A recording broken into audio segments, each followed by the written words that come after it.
Michael, thank you so much for the time. How you doing today? I'm doing good. Thanks for having me on. Oh, man, thank you so much for the time. How's your summer going so far?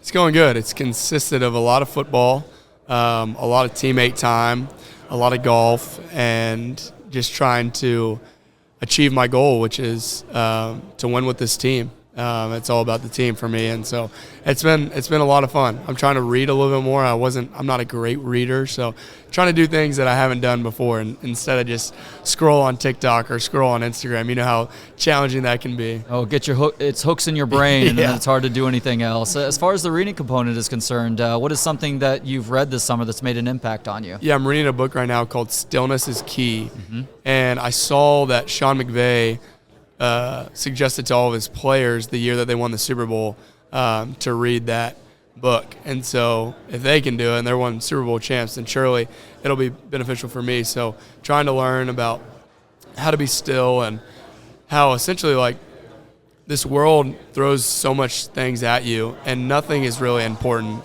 as just being still. Like it's not as crazy as it seems. It's not as tragic or as, stressful as it seems. Just slow it down and be with yourself and be in the moment. So it's a cool book. Well, we're also in a weird time where it's like we feel like something always has to be going on. I have a 10 and 8-year-old at home right now, and they always complain about boredom. Yeah. Because their mom does a great job of finding stuff for them to do at all times. And when dad's at home, sometimes I got work or sometimes I just am not necessarily in the mood, and they come up and they're like, we're bored. I'm like, well, congratulations. You are at a great point for yourself because, one, you're just kids. Two, you're very creative. And three, you can create your own fun. That exists throughout your lives. So it's cool to hear somebody from a younger generation talking about the value of not necessarily having 15 different things going on at one time. Right. So as far as the golf game is concerned, I hope it's not going too well because you do have that goal of winning with this football team. What do you think the most important component is in you guys accomplishing the goal of winning a conference championship and potentially a national championship this year? Yeah, I think the most important thing that we could do while trying to chase that goal is be where our feet are, because talking about it is really good. Always having that on the bulletin board is really cool.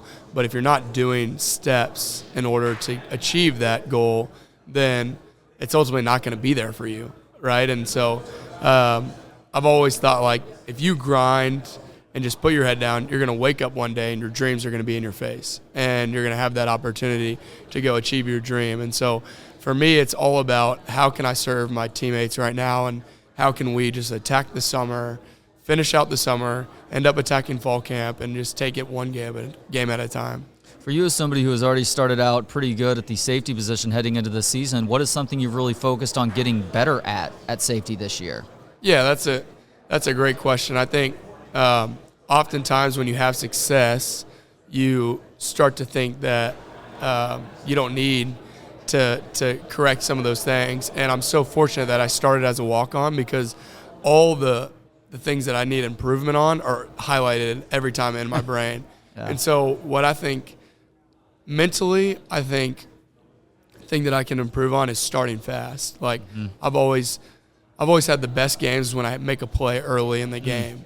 And so what's going to happen when you don't have any action as a safety for the first half? Are you still going to play that second half just as good as you did the week prior?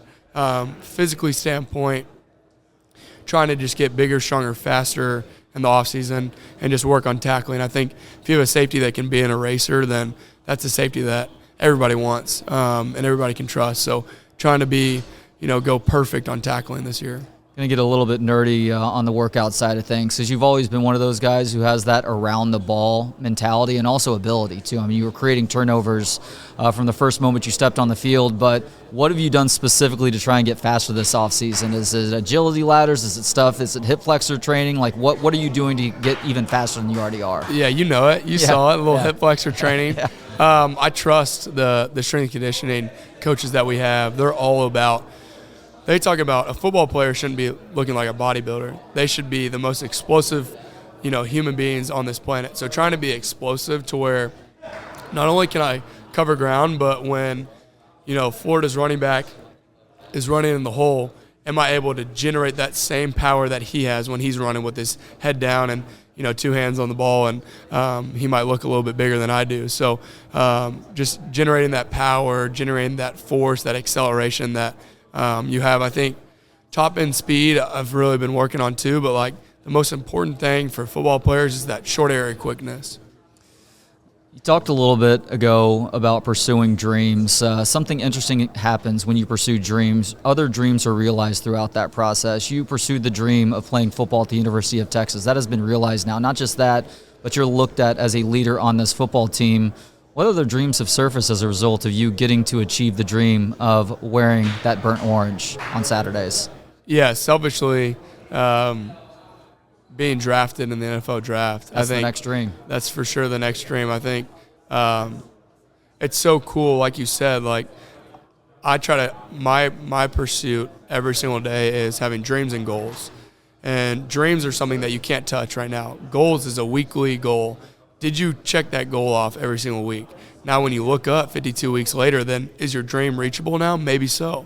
And so I think if you stay on that path and you achieve every single goal, then maybe your dream is, reachable. And so for me, all those goals throughout the week have been so important to me because, it gives me an opportunity to be a scholarship player, to be a leader. But one of those dreams is obviously getting drafted. The other dream, which I'm trying to do right now, is win a national championship, win an SEC championship, because I know that's not just individual, but my teammates are so important to me, and it's so cool to be able to lead a team. That shows way more success than any individual accolade. So, and I know that if you have team success, then individual success come with that. So, this defense was ridiculous last year. You guys lost a Thorpe Award winner, of course, your boy Jahdae Barron, who joined me at last year's SEC Media Days, several other high-round draft picks.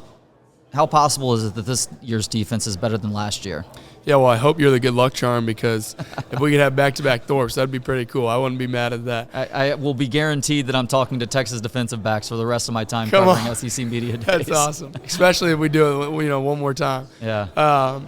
But yeah, obviously we try to reset the standard every single year. So the standard has been set. That was a really good year, but can we reset that bar to be no questions asked the number one defense in the country? And that's what we're trying to chase right now, because last year was good, but at the end of the day, we fell short in the Cotton Bowl on January 10th. And so, yeah, our defense was good, but clearly it wasn't good enough. So we're trying to get to a spot where we don't have to fall short again this year.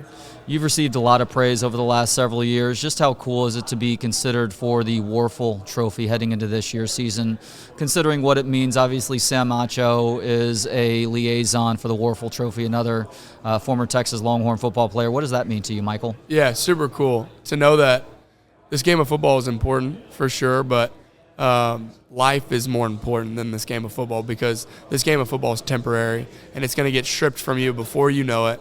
And so to be an impact in your community, to serve others, to be a disciple in the locker room, to be a disciple in the community means way more than being successful to me. Yeah, I don't know if you heard Scotty Scheffler talking, I think it was yesterday, about winning and just how fleeting winning is versus what really matters in this world. That resonated with me. It seems like that probably resonated with you and a lot of other people out there too. Yeah, for sure. Scotty's a huge role model of mine, and it's so cool to know that he grew up in Dallas, went to the University of Texas.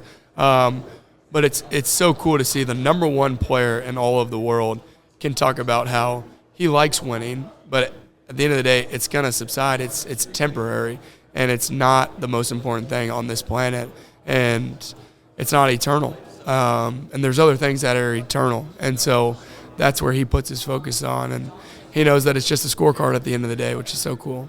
What is most important to you? Yeah, my faith.